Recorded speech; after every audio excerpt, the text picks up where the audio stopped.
paano i-turn on and off ang dark mode ng iPhone. Punta lang kayo sa settings and scroll down, find the display and brightness. So makikita nyo dyan yung appearance, then may makikita kayong light and dark. Pipindutin natin itong dark para maging dark mode siya. Yan. So, successfully na.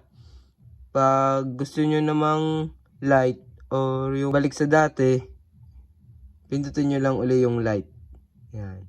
So, successfully na yung uli na naibalik sa light. So, kapag gusto nyo naman ng dark na uli. Yan. So, yun guys. Ganyan lang kadali ang pag-turn on and off ng dark mode dito sa iPhone.